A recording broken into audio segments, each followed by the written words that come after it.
ಶಂಕರ್, ಎಲ್ಲಿ ಹಾಳಾಗಿ ಹೋದ ಇವನು?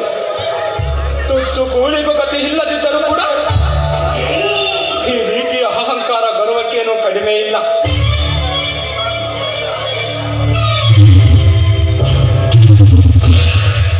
ಸರ್, ನಮ್ಮಣ್ಣ ಈಗ ತಾನೇ ಹೊರಗಡೆ ಹೋದ್ರು.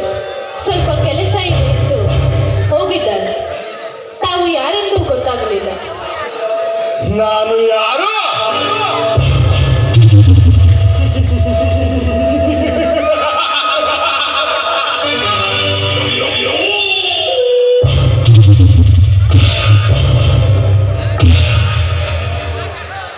ನನ್ನ ಹೆಸರೇನು? ಸರೇನು ಸರೇನು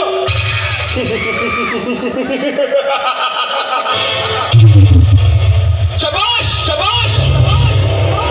ನನ್ನ ಹೆಸರು ಕೇಳಿದರೆ ಸಾಕು, ಆ ಮುಕ್ಕಣ್ಣನೆ ಮುನುಗೆದ್ದು ಬರುತ್ತಾನೆ.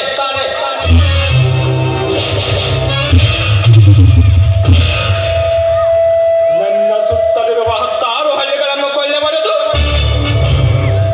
ನನ್ನ ಸ್ವಾರ್ಥ ಸಾಧಿಸಿಕೊಳ್ಳುವ ಕಲಿಯುಗದ ಪಾರ್ಥ.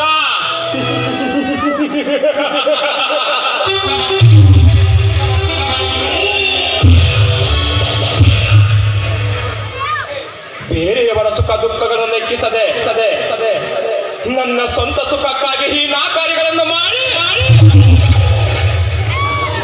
ಸುಖದ ಸುಪ್ಪತ್ತಿಗೆಯಲ್ಲಿ ಮೆರೆದಾಡುವ ಚಾಣ ರಣಧೀರ.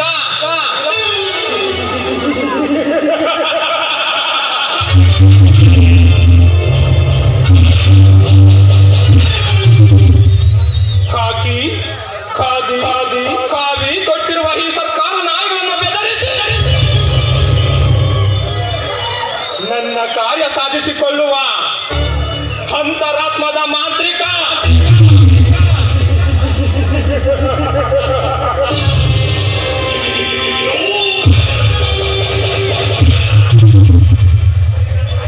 ನಿನ್ನಂತೆ ಕಣ್ಣಿಗೆ ಹಿತವಾಗಿ ಕಂಡ ಹೆಣ್ಣುಗಳಿಗೆ ಬಲ ಬೀಸಿ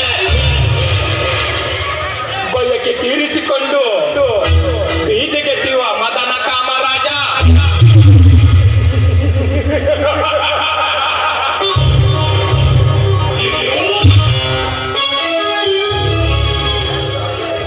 ಹಂತದರಲ್ಲಿ ನೀನೊಬ್ಬ ಬಡ ಭಿಕಾರಿ ಹೆಣ್ಣು ಈ ಹಗರ್ಭ ಶ್ರೀಮಂತನನ್ನೇ ಯಾರು ಎಂದು ಕೇಳುವಷ್ಟು ಸೊಕ್ಕು ಬಂತೆ.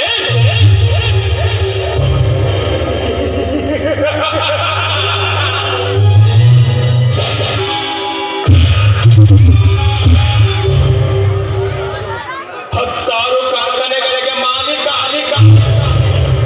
ಕೋಟ್ಯಾನುಗಟ್ಟಲೆ ಹಣದ ರಾಶಿಯ ಒಡೆಯ, ಸುತ್ತು 10 ಹಳ್ಳಿಗಳಲ್ಲಿ ನನ್ನ ಕಾನೂನು ನಡೆಸುವ ಜಮೀನ್ದಾರ್ ವರ್ಮ.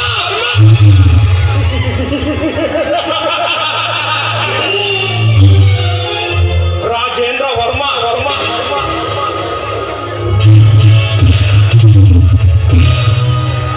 ಇಡೀ ವಿಶ್ವಕ್ಕೆ ಹಗರ್ಭ ಶ್ರೀಮಂತ, ದೊರೆ ರಾಜ, ಜಮೀನ್ದಾರ್ ರಾಜೇಂದ್ರ ವರ್ಮ.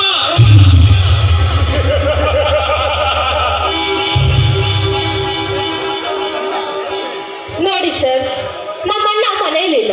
ಅವರು ಬಂದ ಮೇಲೆ ಬೇಕಾದರೆ ನಿಮ್ಮ ವಿಷಯ ತಿಳಿಸುತ್ತೇನೆ. ಇನ್ನು ತಾವು ಹೊರ ಹೋಗು ಎಂದು ಹೇಳಿದೆಯ ಬಾಲ. ನೋಡು ಕಾವ್ಯ, ನೀವು ಒಪ್ಪಿದರೆ ಲಕ್ಷಗಟ್ಟಲೆ ಲಕ್ಷ್ಮಿಯ ಭಂಡಾರವನ್ನೇ ಸುರಿದು ನಿನ್ನ ಬರೆದಾದ ಕೊರಳಿಗೆ ಬಂಗಾರದಿಂದ ಅಲಂಕರಿಸುವೆ. ಸ್ವಲ್ಪ ಆಲೋಚಿಸು ಕಾವ್ಯ. ನೋಡಿ ಸರ್, ನೀವು ದೊಡ್ಡವರು. ನಿಮ್ಮ ಬಾಯಲ್ಲಿ ಇಂಥ ಮಾತುಗಳು ಬರುವುದು ನಿಮಗೆ ಶ್ರೇಯಸ್ಸಲ್ಲ. ಅಂದಹಾಗೆ ನೀವು ಈ ರೀತಿ ಕೆಟ್ಟದಾಗಿ ಮಾತನಾಡಿ ನನ್ನ ಹೆಸರಿಗೆ ಕಳಂಕ ಬರುವ ಹಾಗೆ ಮಾಡಬೇಡಿ, ದಯವಿಟ್ಟು. ಕಳಂಕ?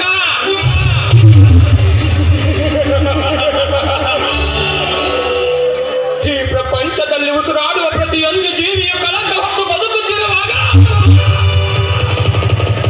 ನೀನೇಕೆ ಚಡಪಡಿಸುವ ಚಿನ್ನ? ಸೂರ್ಯ ಚಂದ್ರನಂತಿರುವ ಚೆಲ್ಲುವ ಮನೋಪ್ಪಿ ನಿನಗೆ ಹದ್ದಾಗಿನೆಯ ಪಟ್ಟಗಳನ್ನು ಸಿದ್ಧನಾದಾಗ ತಿರಸ್ಕರಿಸುವುದು ಹೆಣ್ಣದನ್ನ ಧರ್ಮವಲ್ಲ. ಪ್ರಾಚೀನ ಒಂದೇ ಒಂದು ಬಾರಿ ಸಾವುಕಾರೆ ಹಲ್ಲು ಬಿಗಿಡಿದು ಮಾತನಾಡು. ನಾವು ಬಡವರೇ ಇರಬಹುದು, ಆದರೆ ಮಾನ ಮರ್ಯಾದೆಗೆ ಹಂಚಿ ಬದುಕುವವರು. ದಯವಿಟ್ಟು ನೀವು ಈ ರೀತಿ ಮಾತನಾಡಿ ನನ್ನನ್ನು ಕಾಡಬೇಡಿ. ಮಾನ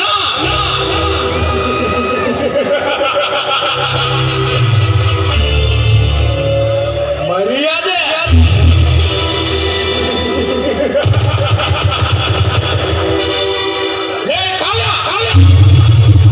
ಮಾನ ಮರ್ಯಾದೆಗೆ ಹಂಜಿ ಈ ರಾಜೇಂದ್ರ ಹೊರಮನ ಬಾಹುಬಲದಲ್ಲಿ ಹೊಂದಾಗಲು ಹಿಂಜರಿದರೆ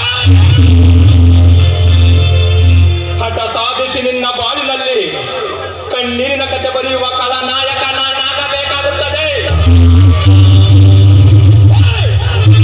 ನನ್ನ ಕಾಮದ ಕಾರಂಜಿ ನೀನಾಗಬೇಕು ಈ ರಸಿಕ ರಾಜನಿಗೆ ರತಿಸಿಕೊಂಡಿಡುವ ಅಪರಂಜಿ.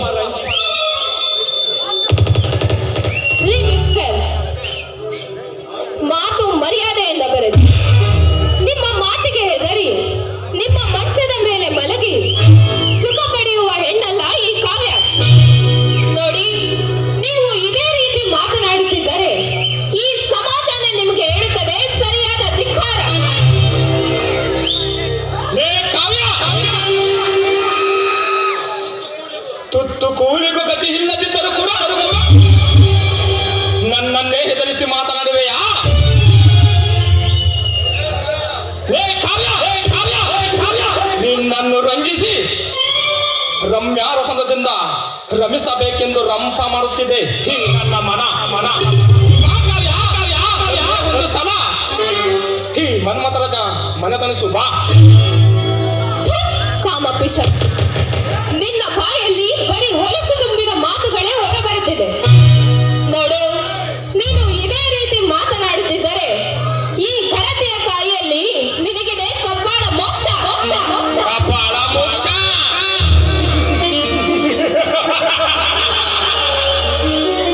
ತುತ್ತು ಅನ್ನಕ್ಕೂ ಭಿಕ್ಷೆ ಬೆಳೆದರೂ ಕೂಡ ಗರತಿಗೆ ಹುಟ್ಟಿದ ಮಾತನಾಡಿದೆ. ಲೇ ಕಾವ್ಯ,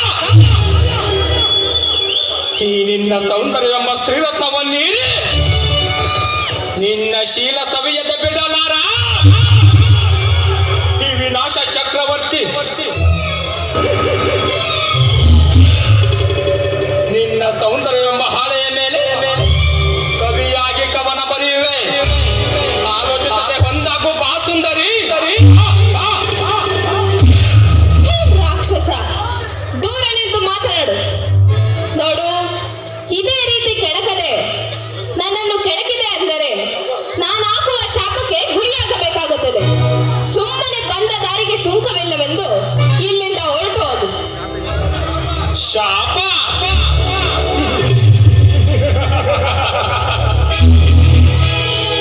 ಲೇ ಸೊಕ್ಕಿನ ಸೂಳೆ, ಶಾಪ ನೀಡುವ ನಿನ್ನಂತ ಗರತಿ ಹೆಣ್ಣುಗಳಿಗೆ ಅಧಿನೇತ ಈ ರಾಜೇಂದ್ರ ವರ್ಮ